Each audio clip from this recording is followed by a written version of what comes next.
Okay. Well, one, thank you for having me, and Kate is online, so she can help. We kind of tag team on a number of these different regions. Like Karen mentioned, I handle El Paso County and Teller, and then do a lot of them for Front Range, Denver metro area.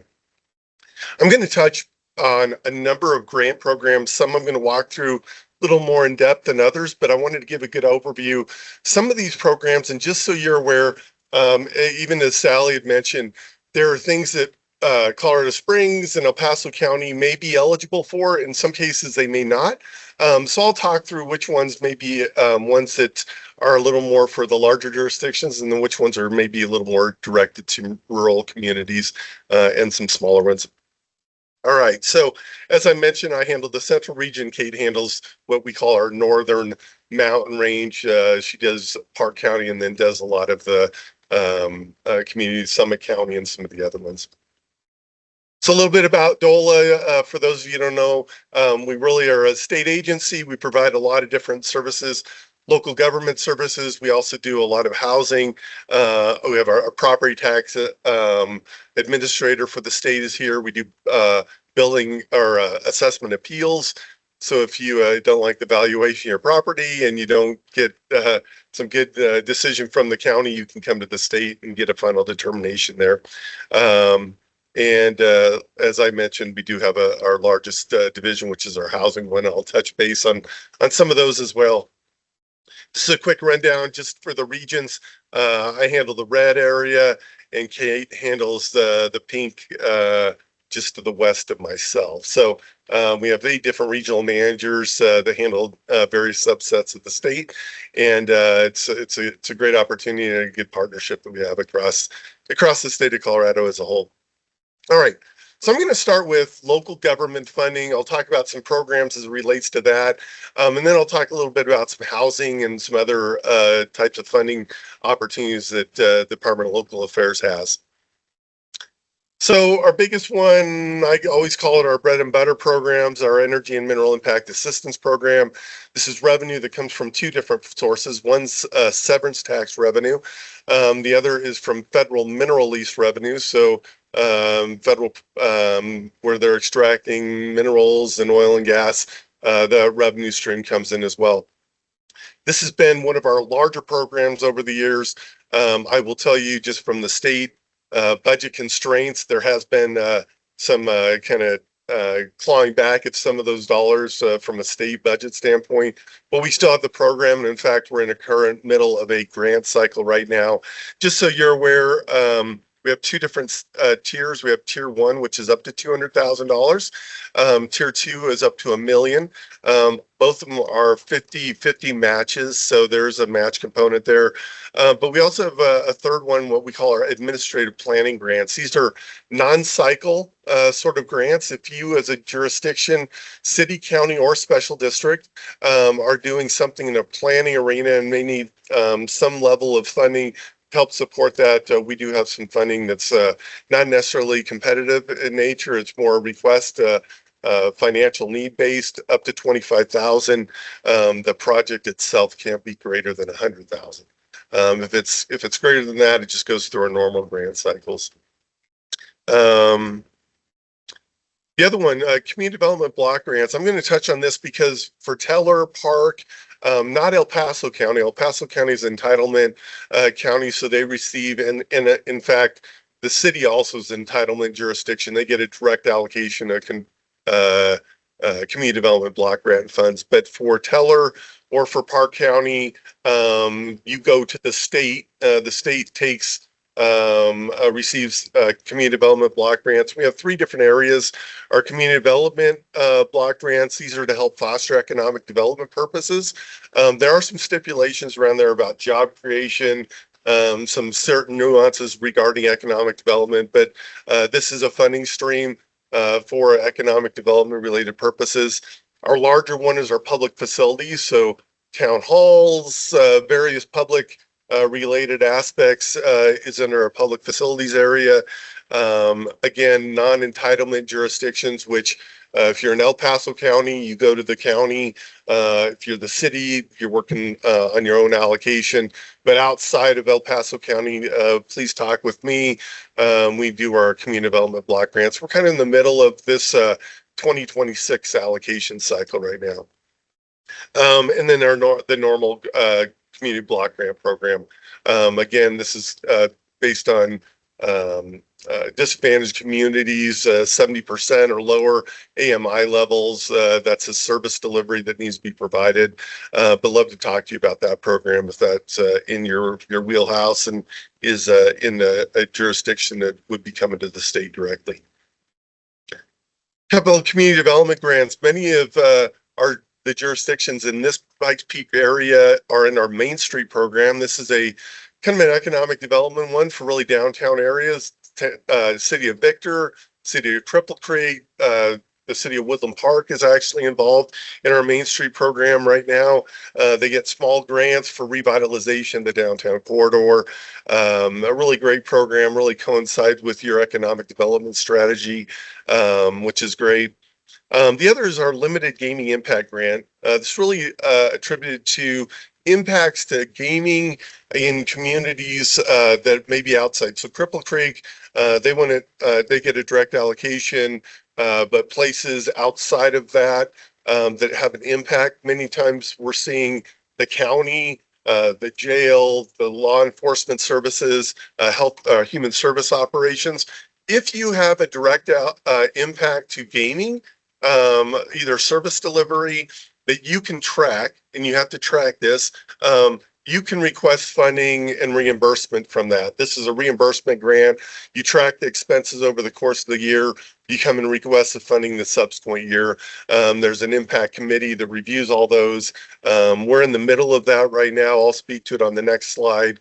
But it is a great funding source for jurisdictions or service delivery providers that may have an impact to as a result of gaming in the general area. The other one is our Rural Economic Development Initiative grant. This one we just closed and approved grants for this cycle, but we'll be doing one next year. The legislature did reduce the grant funding amount by about 250,000 from what it typically has been. But these are for economic development purposes in rural communities all over the state. I think it's been a great program. We can do facade improvements. We can do a lot of different things and help businesses, private businesses with job creation and expansion of that. So I'm happy to talk to you about that program as it comes up. But as I mentioned, it will be the next cycle will be in January, February of 2027. So I did mention on the limited impact grant, I'll just touch on it because it is coming and opening up May 16th through the end of June. Will be submissions for jurisdictions. Many of you have that may have already applied for grant funding in prior years. You're going to be aware of this, but we are in the opening of that application cycle here very shortly. And then ultimately what transpires is those submissions take place and the advisory committee will make the final recommendation for funding. We have 7 million, a little less than that a year. So it's a sizable amount of money that goes right back into communities that are impacted. Let's talk about partnerships. So I have two different areas. I'll let Karen's going to speak to the second one here and when she talks a little bit, but I did want to mention if you are a local government jurisdiction and you would like to have an internship or a fellow, we partner with, and we've done this program for a number of years, where we call our Best and Brightest internship or fellowship program. It's a 2-year internship. We fund basically 60% of it. You fund 40%, and a jurisdiction gets really usually a graduate student candidate that can provide services and really work in your community directly. Many of them are getting their MPA or their master's program, looking to get more into city or county administration. But we had a really good, strong request and interest this last cycle. We're actually closing it up now. But if you have an interest, I'd love to talk to you about that. The other one is our University Technical Assistance, and I mentioned Karen will speak to this, but it's really a partnership between CU Denver and DOLA. and it's kind of an entry point for projects that you're maybe thinking of in your community, and kind of the benefits and really cost effectiveness of this program is really a valuable one. I wanted to talk about another program. We've had it for a little while. We call it our LOMA program, Local Government Match Program. It's for those jurisdictions that are going directly to the federal government for grant funding. The specifics of this are that it needs to be IIJA funding, Infrastructure and Investment Jobs Act funding.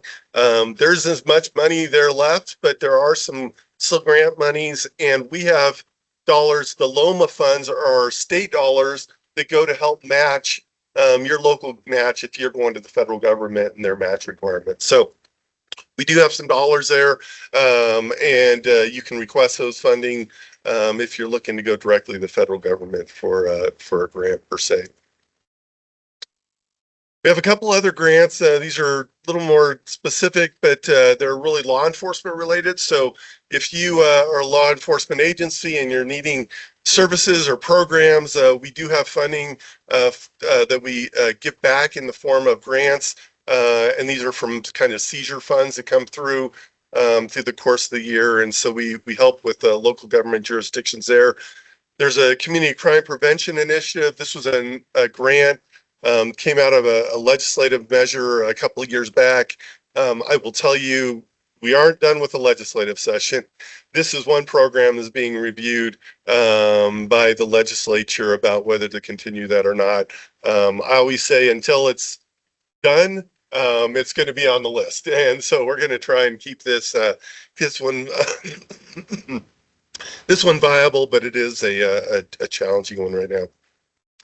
The final one is a peace officer behavioral mental health. This is for mental health services for law enforcement agencies in the state, and has been really a valuable program that we've done for quite some time as well. All right, I'm going to touch on housing quite quickly and kind of some associated funding there. Local planning capacity grants. If you are opted into Prop 123, this grant program, this is part of Prop 123 funding. We call our local planning capacity grants. These are for expedited permit review processes. So if you've opted into Prop 123, one of the requirements, not only the unit count, but also to have an expedited permit review for affordable housing units, 90 days or less. If you're in the process of doing that, we have funding to help you and assist you with that effort, whether it's technology related services, or even coming and contracting a planner or someone to help assist with that area. You can request funding for this through this grant program. We are going to have other fundings going to start on the 24th of August through the September 24th.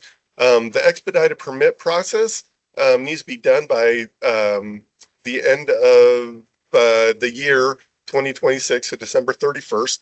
So we are nearing our first 3-year cycle for this process. But if you'd like to talk to me about this, I'm happy to discuss this in more depth. Not a big piece here, except for transit-oriented communities. We do have some infrastructure grant funding to help with design. If you are in a designated transit-oriented community, probably more in the urban areas around here, there is funding for that in kind of transit centers, and we can help with some grant funding as relates to that. The other is accessory dwelling units. If you have accessory dwelling units and you're looking to support that effort, we can help with jurisdictions that promote that construction and give you grant funding to offset the cost or incentives that you may be offering to someone that may be wanting to put in a ADU. There's also housing planning grants. I'll speak to those in just 2 seconds, but this one's specifically around housing needs assessments. So part of the legislation requires housing need assessments, and we have funding that can help support that effort, whether that's on a regional basis or that's an individual jurisdiction focus area. We do have some money for both needs assessments and housing action plans directed from the outcome of those assessments. homeowner or affordable home ownership programs. We have a payment assistance program for individuals looking to buy. They have to meet certain income qualifications, but there is some down payment assistance there. New construction acquisition rehab for folks that are looking to rehab and make a project or a building or a construction more affordable. We do have some funding for that. Mobile home parks, if there are focus areas around mobile home parks, and even folks that live there that maybe want to help to acquire a mobile home park in their own jurisdiction, there are some opportunities and programs that are available to you to assist there. And then finally, that single family owner occupied rehab program. So all under our division of housing group. But have you definitely reach out. You'll get the slides. I put the links on each of the slides so you can go directly to those individual websites and get more information as if that need arises. The final one is our homeless initiative. We still do a lot of work in a homeless arena, prevention, diversion aspects. We do a lot of outreach, both on the street and then in patient assistance, emergency sheltering services, and then rapid rehousing. The state has an operation called our Sage Point property. This is just west in Aurora or east of Aurora, but it's a great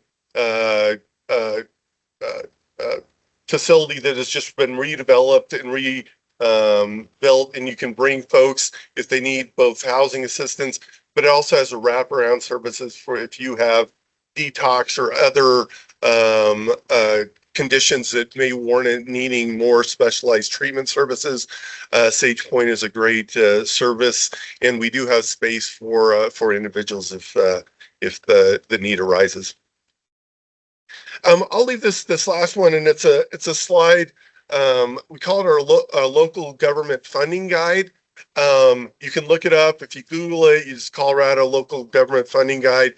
But it is a great resource for state agencies that have grants, and you can the blue kind of sections there are kind of categories, so you can drill down. Hey, I'm looking for public infrastructure. I'm looking for type of funding, and we try and keep this up to date. And it's kind of a laundry list of all the different grants throughout the state that are available. So it's a good resource. Obviously, this is ever evolving work, but I wanted to throw it on here because if you don't see anything that you from my presentation, going to this community funding guide could be a great one to kind of expand on that effort. All right, I kind of walked through this relatively quickly, but I did have a lot of links for you, and just love to open it up for any questions you might have. Jeff. Jeff Mosier with the city of Cripple Creek. Prop 123, when it first came out, had a preservation chunk to it for preserving existing low-income housing. That's kind of gone away because it doesn't add to the inventory. Correct. Is there anything coming down the road where preservation, especially very small projects that are under 20 units, because small rural communities were 10 units is big for us. Correct. And so those have kind of gone away. We have properties, but we can't get them funded because funding sources will only go 20 and above. Yeah. So a couple things that are happening in this arena. One, we're looking at how we're designing and thinking about counts, taking into some of those considerations. Now that we've been at this for 2 or 3 years now, there are some things that have come up that have been problematic. When you do something that's kind of a blanket layer across the state, what you sometimes find is it doesn't fit everybody's different unique needs. And so we are discussing that around how do we identify or count those units, and what are some of the funding sources attributed to that. There's two things, and I'll just mention on Prop 123, there was 40% of the Prop 123 funding came to DOLA. And this is for supportive housing, some of the things I mentioned here, local planning capacity. That was the 40%. The other 60% went to OEDIT, or you see it. They kind of partnered with CHAP, or the Colorado Housing Finance Authority. those were for like acquisition of land and some new construction. I will tell you, there has been 110 million of that money has been reallocated to balance the budget this year. But those are dollars all on the OEDIT side. DOLA didn't get touched with our funding. So there are some challenges there, but our ultimate goal is that's a short-term thing. But we are talking about how do we give more flexibility about counts. Correct. Yep. And we're coming up with our first, 3-year cycle, which is nearing. Oh, hey, Caleb. Hi, Todd. Caleb Patterson, Green Mountain Falls. For smaller communities, a lot of our problems are aging infrastructure. You mentioned the READY grant. Would the READY grant be a good grant to take this aging infrastructure and to revitalize it and into sort of a business incubators or places for lease? Yeah, I'll tell you for the READY grant, the READY grants are more economic development related ones. I would say if we're talking public infrastructure, this is all going to be energy impact related grant program. One for 2 reasons. Energy impact, like we're doing a cycle right now. We have $15 million for this cycle. READY grant for next year is going to have 500,000 for the entire state. So, Caleb, you know this better than I do. Public infrastructure is astronomically expensive. You're not going to get much if we're trying to spread 500K amongst an entire state. So I think we need to strategize more on the energy impact. But I will tell you, we should have a conversation because there is and Sally actually referenced it, a business incubator funding potentially through USDA. The question could be, could there be a regional business incubator in this area to help support businesses? And could that be a funding stream to look at? So my wheels always turn when I hear from other folks, but this may be something we want to talk about in a more regional effort for maybe a business incubator. Thanks, appreciate it.